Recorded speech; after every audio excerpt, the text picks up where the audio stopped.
Well scientist, मैं ललित मोहन काला आज फिर आपके सामने हूँ अपने पहले और दूसरे लेक्चर के बाद। आज ये मेरा तीसरा लेक्चर है। आज मैं the energy in the universe के बारे में आपको बताऊंगा, पर उसके बताने से पहले मैं कुछ और जानकारी आपको देना चाहता हूँ। कुछ वैज्ञानिकों का कथन है कि कुछ हेवनली बॉडीज़ केवल गैसेस के बने होते हैं, उनमें न्यूक्लियस पार्ट नहीं होता। इसके संबंध में मैं बताना चाहता हूँ कि क्या वैज्ञानिक इस बात को जानते हैं कि वायुमंडल जो है, एयर स्काई पार्ट, किसी भी हेवनली बॉडी का हो, वो इलेक्ट्रॉन नेटवर्क के साथ ही बनता है। यदि इलेक्ट्रॉन नेटवर्क नहीं है तो वायुमंडल नहीं बन सकता, और इलेक्ट्रॉन नेटवर्क तभी बनता है जब न्यूक्लियस पार्ट होता है। तो न्यूक्लियस पार्ट होगा तो इलेक्ट्रॉन नेटवर्क होगा, इलेक्ट्रॉन नेटवर्क होगा तो वायुमंडल भी उसके साथ ही बनेगा। इलेक्ट्रॉन नेटवर्क की जो ज्योमेट्रिकल शेप होती है, एग्जैक्टली बिल्कुल वही शेप वायुमंडल की भी बनती है। तो जैसे अर्थ है, अर्थ का जो इलेक्ट्रॉन नेटवर्क है उसकी जो शेप है, geometrical shape, exactly point two point उसके साथ ही उसका वायुमंडल भी है। उन दोनों में कोई भी फर्क नहीं। यानी इलेक्ट्रॉन और गैस पार्टिकल्स आपस में ऐसे एसोसिएटेड है कि उनकी रिलेशनशिप जो है दैट इज़ अनब्रेकेबल। उसे तोड़ नहीं सकते, तोड़ा नहीं जा सकता। किसी भी ओपन स्पेस में यदि इलेक्ट्रॉन एग्जिस्ट करता है तो गैस पार्टिकल भी उसके साथ में है।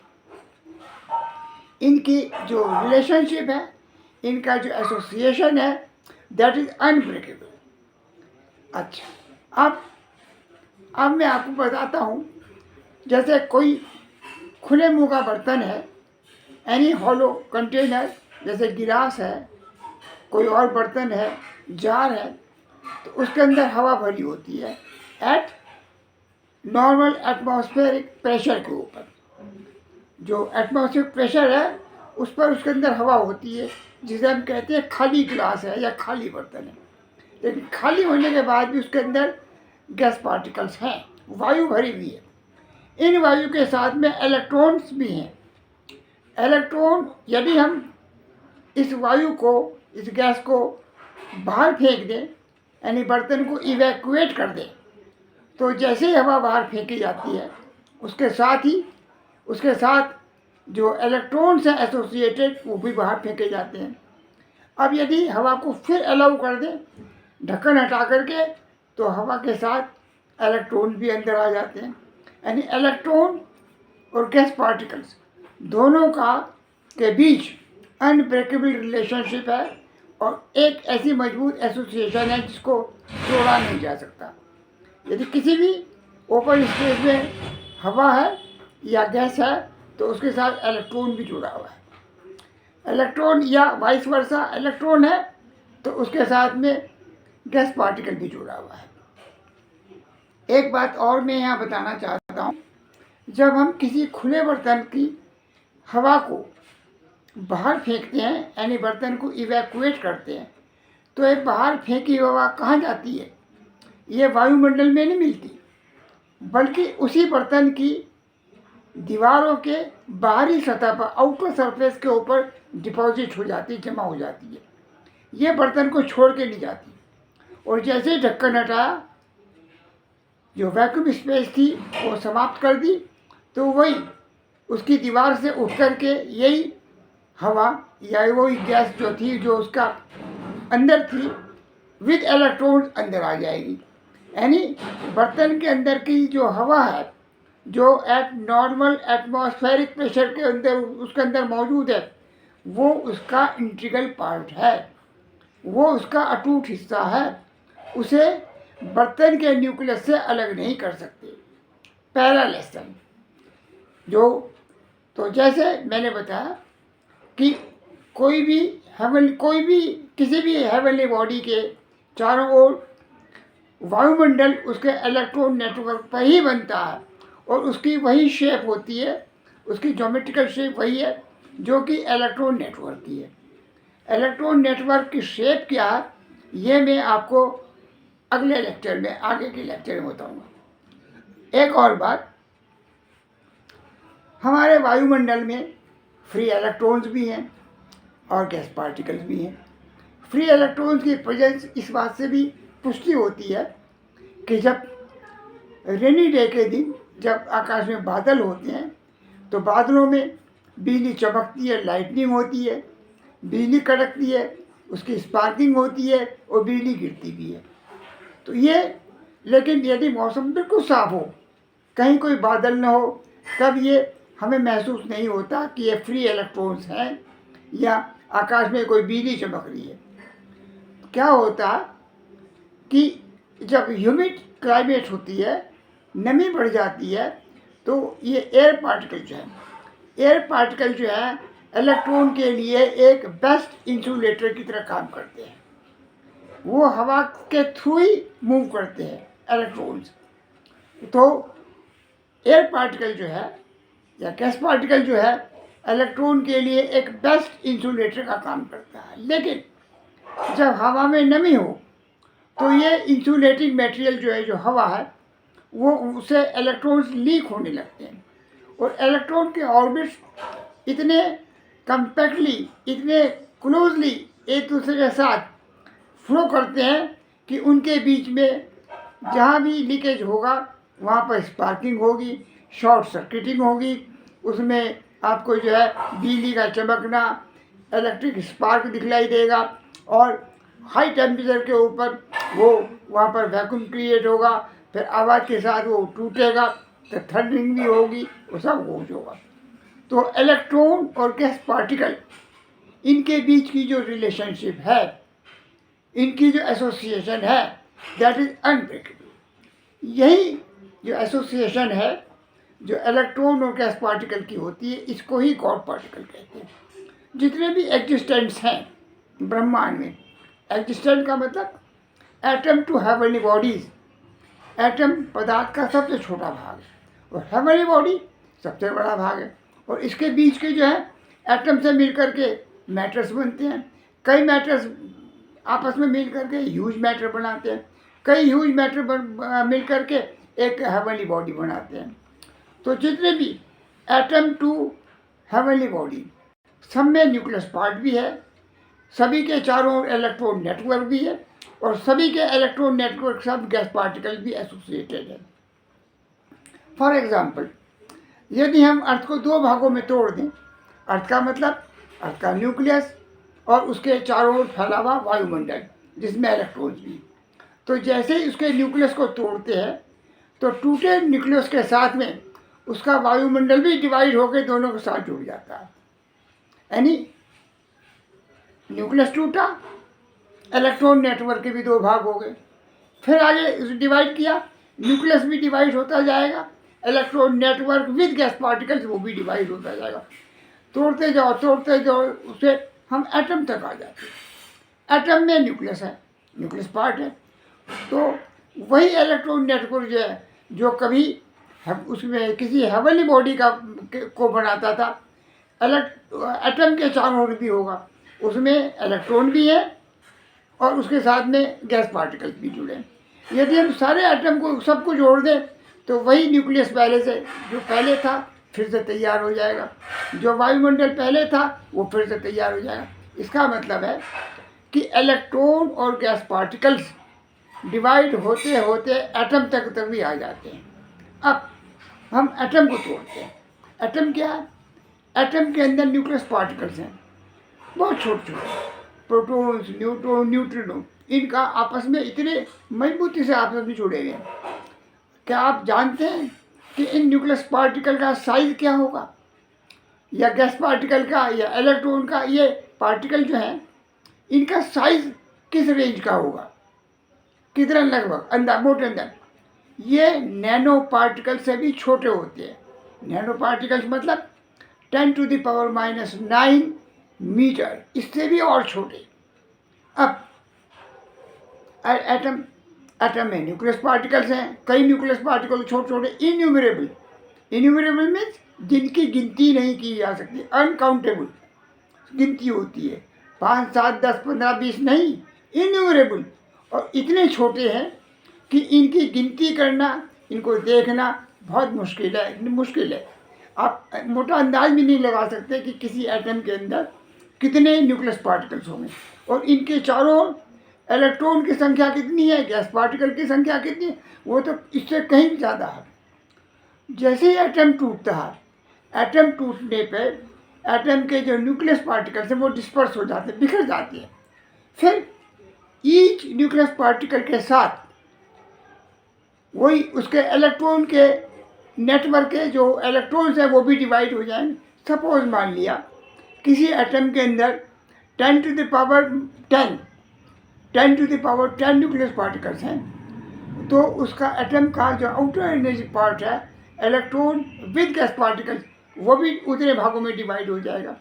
यानी हर पार्टिकल के हिस्से में इलेक्ट्रॉन्स भी आएंगे, गैस पार्टिकल भी आएंगे, और न्यूक्लियस के साथ जुड़ करके फोटोन बन जाएगा। तो एक फोटोन के अंदर सिंगल न्यूक्लियस पार्टिकल है और innumerable uncountable number of electrons, uncountable numbers of gas particles या एयर पार्टिकल्स हैं। तो फोटोन में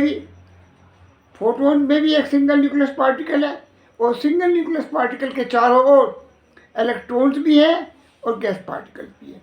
अब यदि क्योंकि जितने भी ढेर सारे फोटोन या एटम को बनाते हैं, एटम की एनर्जी जो एटम के अंदर है वही मैटर में एटम में कन्वर्ट हो जाती है। कई एटम आपस में मिल करके मैटर को बनाते हैं, कई मैटर मिल करके आपस में ह्यूज मैटर को बनाते हैं, कई ह्यूज मैटर बनाते बनाते जो है एक हेवनली बॉडी को बनाते हैं।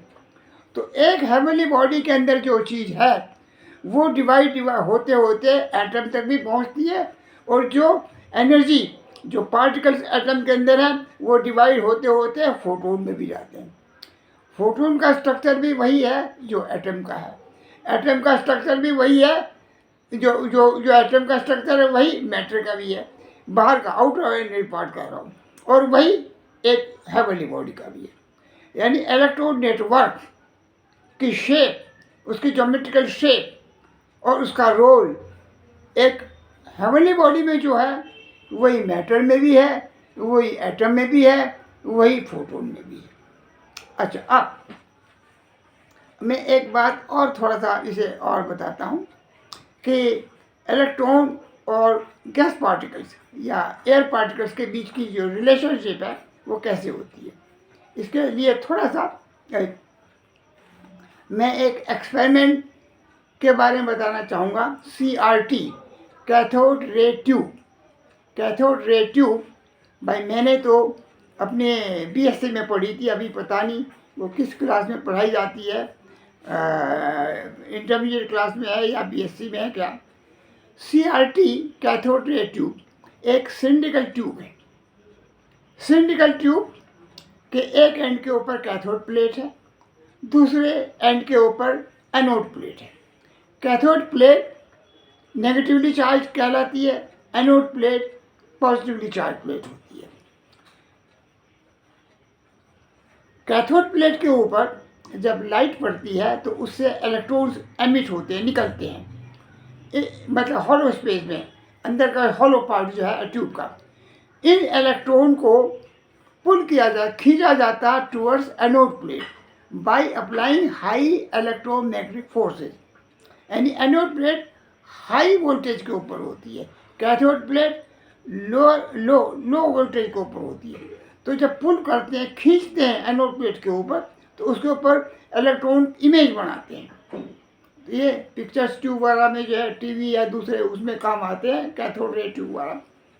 अब क्या है, साइंटिस्टों का सोचना ये कि भाई हॉलो जो स्पेस है अंदर की ट्यूब के अंदर, CRT के अंदर, कैथोड रे ट्यूब के अंदर, उसके अंदर भी तो हवा है, जैसे किसी गिलास के अंदर, किसी बॉटल के अंदर हवा होती है।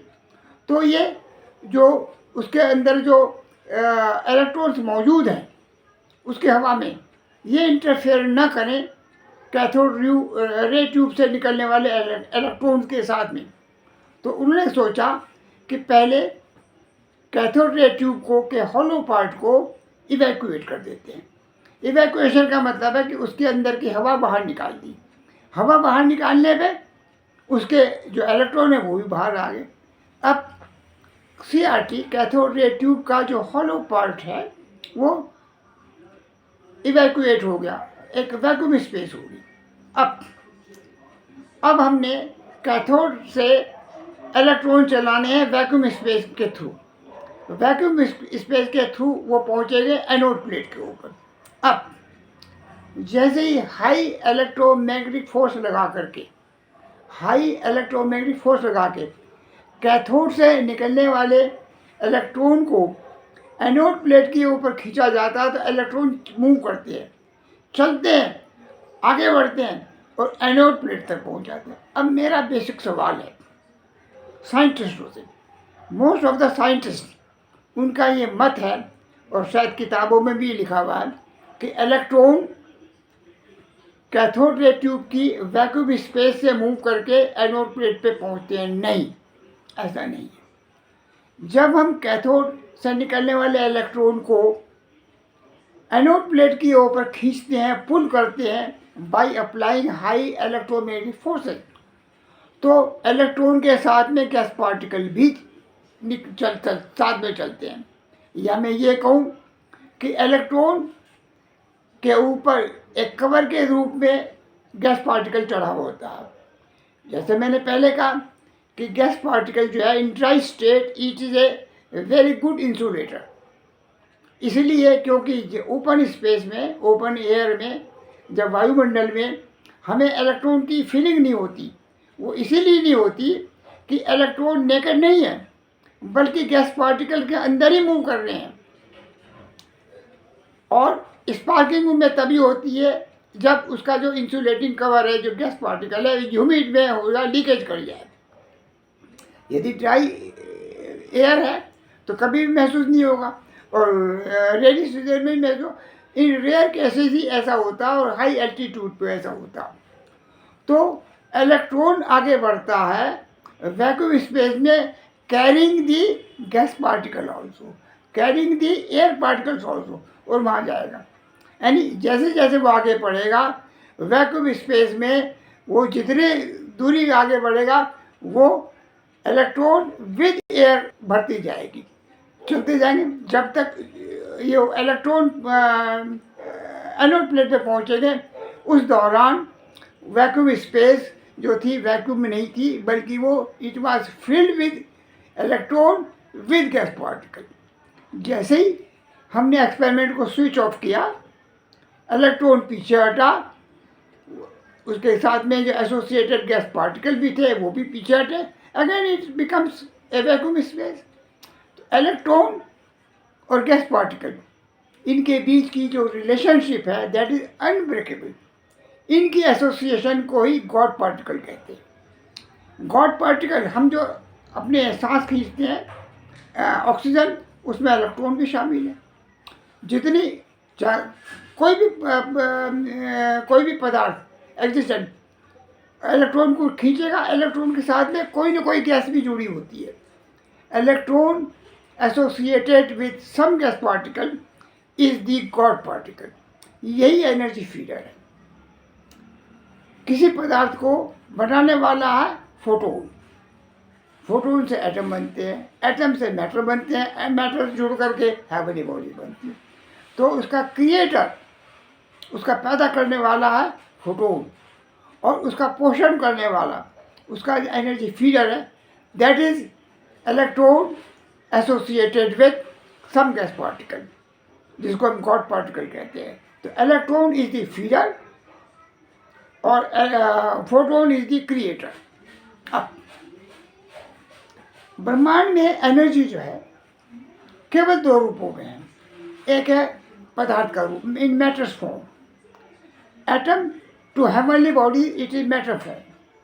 और एटम जब टूटता है तो एटम की पूरी एनर्जी, एटम के तीनों particle, nucleus particle, electron and gas particle, ये तीनों एक सिंगल न्यूक्लियस पार्टिकल के साथ में electron associated with gas particle, वो दोनों जुड़े और एक फोटोन बन जाता है। तो फोटोन में single nucleus particle which is surrounded by electron with gas particle, और उसमें उसका स्ट्रक्चर वही है, इलेक्ट्रॉन नेटवर्क भी बिल्कुल उसी प्रकार का है जो है, लेकिन खाली पार्टिकल की संख्या कम होगी। यानी उसमें एटम के अंदर बहुत सारे पार्टिकल्स हैं, कई एटम मिल करके मैटर बनाते हैं, कई मैटर बना करके एक ह्यूज मैटर बनाते हैं, ह्यूज मैटर बना करके हेवनली बॉडी बनाते हैं। यानी यदि हम ये कहें कि हेवनली बॉडीज की पूरी एनर्जी को नंबर ऑफ एटम्स में डिवाइड कर दिया और एटम की एनर्जी को नंबर ऑफ फोटोन्स में डिवाइड कर दिया, और सभी फोटोन से एनर्जी एटम में आई, एटम से मिलकर के मैटर्स बने, मैटर से मिलकर huge matters and then heavenly body. तो एनर्जी के तीन एनर्जी कॉन्स्टिट्यूएंट जो हैं, electron, nucleus particle and gas particle, ये तीनों इनको जो है इनके संगठन को तोड़ नहीं सकते, इस फैमिली को तोड़ नहीं सकते। इस फैमिली को छोटा तो कर सकते हैं, बड़ी फैमिली या कोई भी फैमिली को हम छोटी छोटी फैमिली में डिवाइड कर सकते हैं, पर किसी भी फैमिली को हम अलग अलग एनर्जी कॉन्स्टिट्यूएंट्स में नहीं डिवाइड कर सकते। उनके इस फैमिली से हम इलेक्ट्रॉन अलग नहीं कर सकते, न्यूक्लियस पार्टिकल अलग नहीं कर सकते, गैस पार्टिकल अलग नहीं करते। होंगे तो तीनों साथ होंगे। छोटी एक बड़े भाग से बड़ी फैमिली छोटी फैमिली में डिवाइड हुई, छोटी फैमिली और छोटी, पर उसमें तीनों energy constituents nucleus particle, electron and gas particle तीनों का संगठन रहेगा। छोटी फैमिली से बड़ी फैमिली बनती है, बड़ी फैमिली से और बड़ी फैमिली। तो एनर्जी क्या है? एनर्जी जो है एक सेल्फ ऑर्गेनाइज्ड ग्रुप या सेल्फ मेड फैमिली है ऑफ डिफरेंट एनर्जी पार्टिकल्स। तो एटम को तोड़ करके वही पार्टिकल जो है उसमें फोटोन में चले जाते हैं। फोटोन यदि फोटोन से मिल करके एटम बनते हैं, वही पार्टिकल एटम में आ जाते हैं, वही एटम से फिर मैटर में आ जाते हैं। तो जो एनर्जी न्यूक्लियस पार्टिकल की संख्या है, इलेक्ट्रॉन की संख्या है और गैस पार्टिकल की संख्या है, उनका जो टोटल है इट ऑलवेज रिमेन सेम और इट ऑलवेज रिमेन कांस्टेंट। तो ब्रह्मांड की जो एनर्जी है वो हमेशा कांस्टेंट है। पहली बात, इसमें जरा सा भी न कम न अधिक, कुछ न तो जोड़ा जा सकता है न ही घटाया जा सकता है। दूसरा, एनर्जी इज इनडिस्ट्रक्टेबल। एनर्जी को नष्ट नहीं किया जा सकता, डिस्ट्रॉय नहीं किया जा सकता। उसका रूपांतर है, एक रूप से दूसरे रूप में, दूसरे से तीसरे में बदलते जाइए। पदार्थ में, फिर मैटर से फोटोन में, फोटोन से फिर मैटर में। तो एनर्जी दो रूपों में ऑसिलेट करती रहती है, मैटर से फोटोन में, फोटोन से मैटर्स में, मैटर से फोटोन में, फोटोन से मैटर में। It is always oscillating. दूसरी बात, हर पदार्थ की एक अपर और लोअर लिमिट होती है। एनर्जी जो अंदर होती है वो इन दो लिमिट्स के अंदर ही होती है। यदि एनर्जी एक लोअर लिमिट से नीचे हो जाए तो पदार्थ या जो एग्जिस्टेंट है, एग्जिस्टेंट का मतलब जो एग्जिस्ट करता है, उसकी फंक्शनिंग बंद हो जाएगी, वो काम ही नहीं करेगा। और यदि उसकी अपर लिमिट भी क्रॉस हो जाए तब भी काम नहीं, डिस्ट्रॉय हो जाएगी। तो नेचर ने हर एग्जिस्टेंट की, चाहे वो एटम हो, चाहे वो मैटर हो, या वो हेवनली बॉडी हो, चाहे वो लिविंग बॉडी हो, या वो वेजिटेशन हो, उसकी लोअर एंड अपर लिमिट्स तय कर रखी है। जब भी energy in upper and lower limit को एक्सीड करती है तो या तो वो टूट जाएगा या वो फंक्शन नहीं काम करेगा। क्या होगा? फॉर एग्जांपल, आदमी यदि हमारी एनर्जी एक्सीड कर जाए तो हमारे जो हार्ट है, ब्रेन है, वो फट जाएंगे, टूट जाएंगे। और यदि कम होगी तो हम सांस ही नहीं ले पाएंगे, हमारा बॉडी काम ही नहीं करेगा। एक बिजली का बल्ब है, यदि उसके अंदर ज़्यादा वोल्टेज चली गई तो वो फट जाएगा, फ्यूज हो जाएगा। और यदि कम बिजली जाएगी उसके अंदर, कम वोल्टेज में, तो ग्लो नहीं करेगा। तो हर चीज़ की अपर एंड लोअर लिमिट है। इस अपर एंड लोअर लिमिट होने से ही पदार्थों का एक रूप से दूसरे रूप में बदलना रहता है। एनर्जी ब्रह्मांड की कभी भी किसी एक रूप में नहीं है कि सारी एनर्जी पदार्थ के रूप में हो जो विजिबल फॉर्म है, या सारी एनर्जी फोटोन के रूप में जो इनविजिबल फॉर्म है, ऐसा नहीं। Partly in matters form and partly in photons form, यानी पार्टली इन विजिबल फॉर्म मतलब matters form, atom to heavenly body in matters form, visible form, and invisible form photon, और पार्टली जो है इन। लेकिन दोनों के एनर्जी कॉन्स्टेंट जो है एक ही है, लेकिन दोनों का सम हमेशा कांस्टेंट बने रहता है। भाई एक रूप से दूसरे रूप में गए, दूसरे रूप से फिर पहले रूप में आ गए, तो एनर्जी इन दो रूपों के बीच में ही ऑसिलेट करती है, in matters form and in photon form. अब हम इसमें थोड़ी सी एक बात और मैं बता दूं, प्रेजेंस ऑफ इलेक्ट्रॉन्स वो फोटोन के अंदर भी है, एटम के अंदर भी है, हेवनली बॉडीज में। इसका मतलब है कि प्रेजेंस ऑफ इलेक्ट्रॉन्स, इसका मतलब है कि वहाँ एनर्जी है किसी न किसी रूप में। And absence of electron, absence of electron का मतलब है एनर्जी है ही नहीं। इलेक्ट्रॉन जो है that is the indicator of presence of energy, और इलेक्ट्रॉन की एब्सेंस का मतलब है देयर इज नो एनर्जी। जितने भी वैक्यूम स्पेसेज हैं वहाँ पर इलेक्ट्रॉन नहीं होता, that is energyless, that is vacuum space. तो जितने भी आपके डार्क मैटर हैं, आपके ब्लैक होल्स हैं, या आपका बरमूडा ट्रायंगल्स हैं, these are energyless spaces. Energyless space में क्या होता, उसमें जब न इलेक्ट्रॉन है, न कोई न्यूक्लियस पार्टिकल है, न उसमें कोई गैस पार्टिकल, तो उसमें कोई ऑप्टिकल फिनोमिना नहीं होती। ऑप्टिकल फिनोमिना का मतलब है reflection, refraction, dispersion and absorption of photon. यानी फोटोन का से रिफ्लेक्शन होना, रिफ्रैक्शन होना, REFRA रिफ्लेक्शन, और रिफ्लेक्शन REFLE रिफ्लेक्शन, एब्जॉर्प्शन वो एब्जॉर्ब करती है, एंड डिस्पर्शन बिखर जाती है। तो ये चार ऑप्टिकल फिनोमिना जो है, इन ऑप्टिकल फिनोमिना के कारण ही हम किसी चीज़ को देख सकते हैं। यदि कोई ऑप्टिकल फिनोमिना नहीं होगी तो हम किसी चीज़ को, फिनोमिना ऑफ विजिबिलिटी भी नहीं होगी। इसलिए जितनी डार्क स्पेस हैं, ब्लैक होल्स हैं, उसमें एकदम डार्क बिल्कुल ब्लैक हो रहा, उसमें कुछ दिखलाई नहीं देता उसमें। अच्छा, दूसरा उसमें मैग्नेटिक कंपास, मैग्नेटिक कंपास जो है, जो आपको डायरेक्शन देती है नॉर्थ एंड साउथ का, वो इलेक्ट्रॉन प्रीत करती है। इलेक्ट्रॉन न होने से वो न्यूट्रल रहेगी, it will not show any direction. तो उसमें इसका मतलब है कि यदि आपको मैग्नेटिक कंपास को डायरेक्शन नहीं दे रही है, इसका मतलब है कि इलेक्ट्रॉन नहीं है। इलेक्ट्रॉन न होने से ग्रेविटेशन फोर्स नहीं लगता। ग्रेविटेशन फोर्स केवल तभी लगता जब इलेक्ट्रॉन की प्रेजेंस हो। तो जितने भी डार्क, जिसको डार्क मैटर कहते हैं, that is not the dark matter, it is the dark space, it has no matter at all. साइंटिस्टों ने इसको मैटर कहा, but it has no matter, it has no electrons, it has no energy, it is completely energyless space. Energyless space में sound propagation नहीं होता। Sound के लिए कोई ना कोई एनर्जी मीडियम होता जिसमें वेव्स पैदा होती हैं, वेव्स फिर आगे बढ़ती है। यदि कोई वैक्यूम स्पेस है, उसमें न कोई वेव बनेगी न वेव्स आगे बढ़ेगी, तो वी कांट हियर साउंड।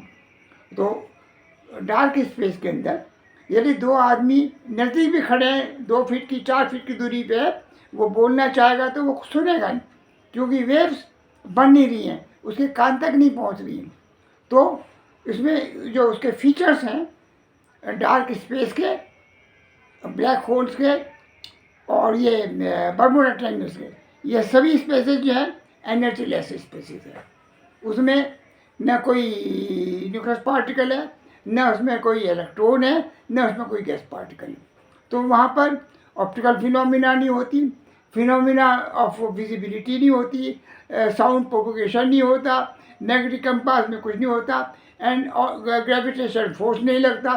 तो जितनी चीज़ें हैं दे लुक लाइक फ्लोटिंग, जैसे वो तैर रही हो जगह, वो किसी चीज़ पर रेस्ट नहीं करती। अर्थ, मून, ये सभी डार्क स्पेस में एग्जिस्ट करते हैं, तो इनके नीचे कोई सपोर्ट लगा हुआ नहीं है केवल। और वो जो न्यूटन का जो लॉ है, जो यदि एक स्पीड से चल रहे हैं, एक वेलोसिटी चल रहे तो चलते रहेंगे जब तक कि उनमें कोई रोक नहीं लगेगी। जिस वेलोसिटी चल रही है उसी कांस्टेंट वेलोसिटी चल रही है। लेकिन यदि इनकी एनर्जी लूज हो, कम हो रही है, मैं अब ये भी मैं बताऊंगा आपको आगे। एक एनर्जी ब्रीदिंग फोर्स है, जितने भी मूवमेंट हैं वो एनर्जी ब्रीदिंग फोर्स से चलते हैं। उसके लिए मेरा एक अलग से लेक्चर है कि एनर्जी ब्रीदिंग के कारण ही हम चलते हैं। यदि एनर्जी ब्रीदिंग नहीं होगी तो उसका मूव नहीं होगा। फोटोन भी एनर्जी ब्रीथ करता है, हेवनली बॉडी भी एनर्जी ब्रीथ करते, सभी एनर्जी ब्रीथ करते। उन एनर्जी ब्रीदिंग के कारण ही उनका मूवमेंट है। यदि वो मूवमेंट एनर्जी ब्रीथ नहीं करेगा तो वो नहीं होगा। तो मैंने इसके बारे में ये बताया कि एनर्जी जो है ब्रह्मांड में जो है दो रूपों में, एक मैटर फॉर्म और एक फोटोन फॉर्म में एग्जिस्ट करती है। इसके अलावा एनर्जी का कोई तीसरा रूप नहीं है। There is no third form of energy. Energy exist in the universe only in two form, visible form, matter form. From atom to heavenly body it is matter form, और एक है invisible form, that is photon. Atom जब blast होता तो atom के blast होने के बाद में उसके सारे पार्टिकल फोटोन में कन्वर्ट हो जाते हैं। तो दूसरी बात ये, किसी भी न्यूक्लियस पार्टिकल का, किसी भी इलेक्ट्रॉन का या किसी आइसोलेटेड जो स्टेट है, दैट इज़ नॉट पॉसिबल। जो जैसे कहते हैं कि न्यूक्लियस पार्टिकल प्रोटॉन को की बीम फेंक दी, या न्यूट्रिनो सूर्य से आते हैं, उनमें it is a wrong statement, it is unscientific statement. जैसे ही न्यूक्लियस पार्टिकल अलग होता तुरंत ही वो इलेक्ट्रॉन और गैस पार्टिकल के साथ मिला, वो फोटोन बन जाता। तो वैज्ञानिक कहते हैं कि एटम में न्यूट्रॉन जो है चेन रिएक्शन बनाता, गलत स्टेटमेंट है। न्यूट्रॉन जैसे ही न्यूक्लियस पार्ट से अलग हुआ तुरंत ही फोटोन में कन्वर्ट हो जाता। It is the ultraviolet photon which makes chain reactions और which become the cause of atomic blast. तो वैज्ञानिकों ने अभी न्यूट्रिनो के ऊपर जो है इंडिया के अंदर भी तमिलनाडु स्टेट में एक एक्सपेरिमेंट हो रहा है। वो पृथ्वी में अंदर, पृथ्वी के सरफेस से लगभग 200-300 मीटर नीचे अंदर, पृथ्वी के न्यूक्लियस के अंदर एक बहुत बड़ी लैब बनाई जा रही है। वहाँ पर न्यूट्रिनो के ऊपर जो है एक्सपेरिमेंट होंगे। तो न्यूट्रिनो आइसोलेट ही नहीं कर सकती, उसकी इंडिपेंडेंट एग्जिस्टेंस संभव ही नहीं है। न्यूट्रिनो जैसे अलग हुआ वो अल्ट्रावायलेट फोटो में कन्वर्ट। तो साइंटिस्ट जो ये समझ के कर रहे हैं कि वो न्यूट्रिनो के ऊपर टेस्ट कर रहे हैं, they are not conducting the test on neutrino, they are conducting test on ultraviolet photon and not the neutron. ऐसे ही सन एक्सपेरिमेंट में साइंटिस्टों ने कहा कि उन्होंने प्रोटॉन, न्यूक्लियस पार्टिकल प्रोटॉन की दो बीम को फेंका, आपस में टकराया और एनर्जी पैदा की। It is unscientific statement. आपको पता है सन एक्सपेरिमेंट में यूरोपियन कंट्रीज़ के लगभग 25-26 देश हैं जिनका ये सन CERN एक न्यूक्लियर रिसर्च ऑर्गेनाइजेशन है। सन यूरोपियन कंट्रीज़ का जो लगभग 1954 में इस्टेब्लिश हुआ था, और तब से वो टेस्ट करता। तो वो ऐसे ही टेस्ट करता ब्रह्मांड के जानने के बारे में कि ब्रह्मांड कैसे बना होगा। अरे ब्रह्मांड तो एटम से मिलकर एटम को बनाने वाला फोटोन है। पृथ्वी के अंदर जो जितने भी आपके एलिमेंट्स हैं, लोहा, सोना, चांदी, गोल्ड, सिल्वर, ये कैसे बनते हैं? पृथ्वी के अंदर जो फोटोन से बनते हैं। पृथ्वी के अंदर गर्मी है, फोटोन से ही ये सारे एलिमेंट्स बनते हैं, और फिर ये जो बेसिक एलिमेंट्स हैं इनसे मिलकर के फिर दूसरे पदार्थ बनते हैं। तो फोटोन से पदार्थ बनते हैं, मैटर्स बनते हैं। मैटर से फिर वो दूसरे पदार्थ बनते हैं। पहले एटम बनता है, एटम मिल करके बड़ा मैटर बनाते हैं, ह्यूज मैटर। फिर उसके बाद में जो है हेवनली बॉडी बनती है, और एटम टूटता है तो वो फोटोन में कन्वर्ट हो जाता है। इसी तरह से ये मेटाबॉलिज्म है। मैं मेटाबॉलिज्म के ऊपर दो शब्द बोलूँगा थोड़ा। हम खाना खाते हैं, खाने में क्या खाते हैं? दाल, चावल, रोटी, फल, कोल्ड ड्रिंक्स, और ये जो भी हम खाने में लेते हैं, ये हम डाइजेस्ट करते हैं। डाइजेस्ट करने के बाद में फिर इनसे बनता क्या है? हड्डियाँ, मांस, बाल, नाखून, यानी एक प्रकार की मैटर्स एनर्जी बिल्कुल दूसरे प्रकार की मैटर्स एनर्जी में कन्वर्ट होती है। वैज्ञानिक कहते हैं it is due to metabolism. कोई आदमी साइंटिस्ट मुझे ये बताए, डॉक्टर बताए कि मेटाबॉलिज्म होता क्या? मेटाबॉलिज्म में क्या होता है कि जो हम खाना खाते हैं, हमारा खाना जो है छोटे छोटे टुकड़ों में टूटता है। हर बार जितनी बार भी टूटेगा उससे फोटोन एनर्जी निकलती है। यही फोटोन एनर्जी फिर दोबारा पैदा करेगी दूसरे प्रकार के मैटर। उसमें से कुछ जो फोटोन है वेस्टेज में चले जाएंगे, उसमें कुछ जो फोटोन है वही यूटिलाइज होते हैं, और वो उनसे बनती हैं हड्डियाँ, मांस। अब जैसे हमारे सर में मैल जमा हो गया, सर में मैल जमा हो गया, पसीना आया, उसे सड़ा, पसीना नमी है, उसे ऑक्सीजन भी मिल रही, उसे गर्मी भी मिल रही, उसे नमी भी मिल रही, उसे सड़ती है, मैल सड़ेगा बालों में। या कुत्ते को, ये जानवर है, पशु पक्षी हैं दूसरे, उनके शरीर के ऊपर पंखों में मैल जमा होता, बारिश पड़ गई वो सड़ गया, तो फिर सड़ता, गर्मी मिल रही, नमी मिल रही, हवा में ऑक्सीजन मिल रही, तो वो सड़ने पे फोटोन में कन्वर्ट हो गए। वही फोटोन फिर जीव जंतु के उसमें जू बन जाएगा, खटमल बन जाएगा, बरसात में कीड़े मकोड़े बन जाते हैं, बरसात में कई नए नए कीड़े। तो एक प्रकार की मैटर्स एनर्जी एक फोटोन में कन्वर्ट होगी, और फोटोन एनर्जी फिर मैटर्स एनर्जी में कन्वर्ट होगी। That is the metabolism.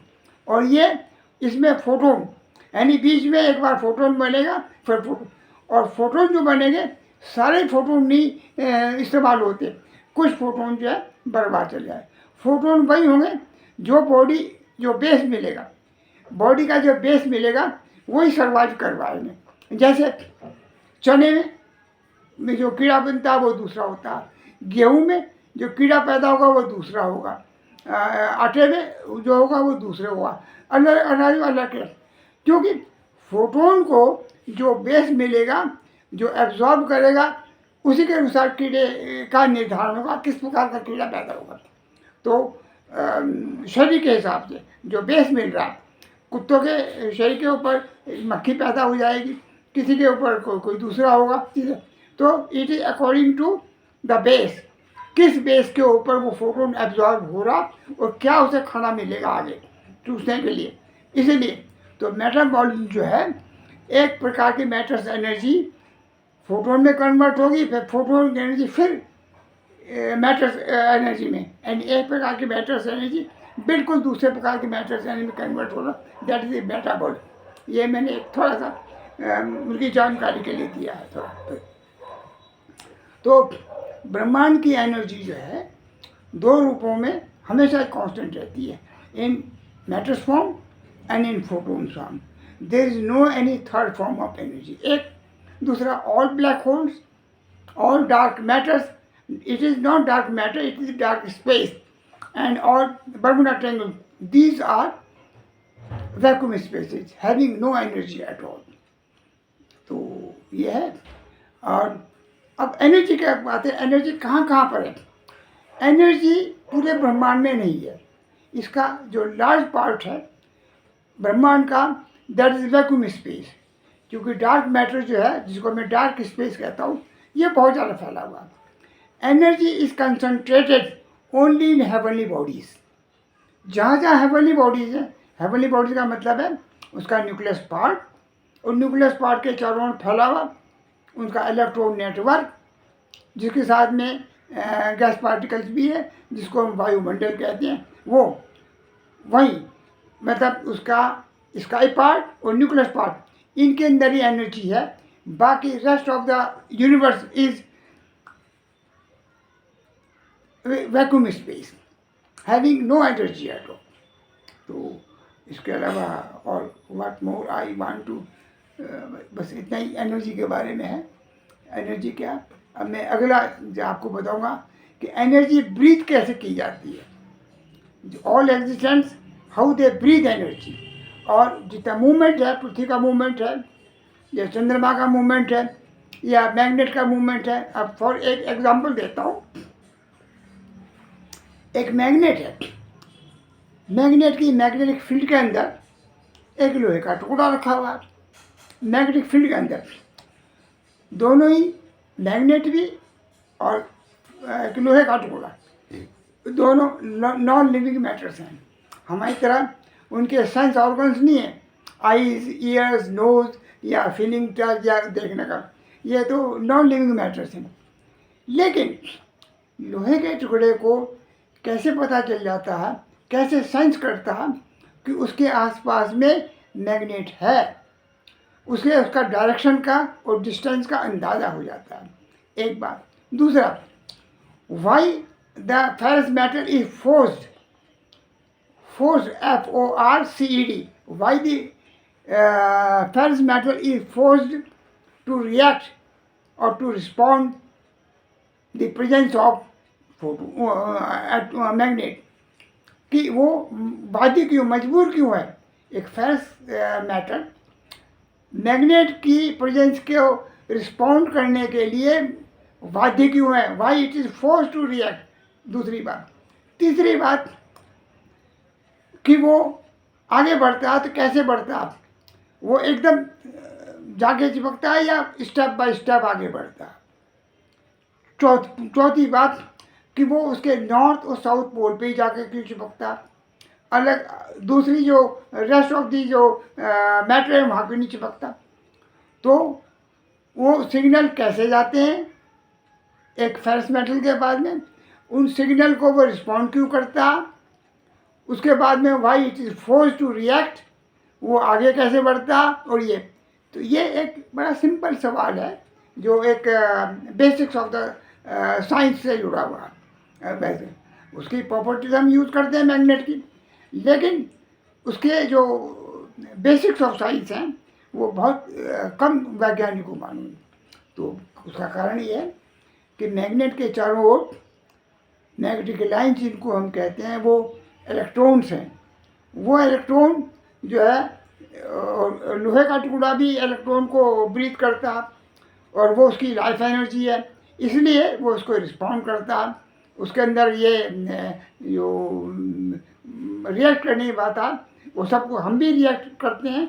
उसमें जो है कोई किसी यदि आप नेगेटिव उसमें किसी आदमी को छोड़ देंगे तो वो बड़ा सुखी फील करेगा, उसे जो इलेक्ट्रॉन्स हैं उनकी प्रेजेंस अच्छी लगेगी। तो इलेक्ट्रॉन जो है ये एक लाइफ एनर्जी है और वो थोड़ा सा, तो दैट मच टुडे, बाकी जो है फिर other day. Okay, thank you, जय हिंद।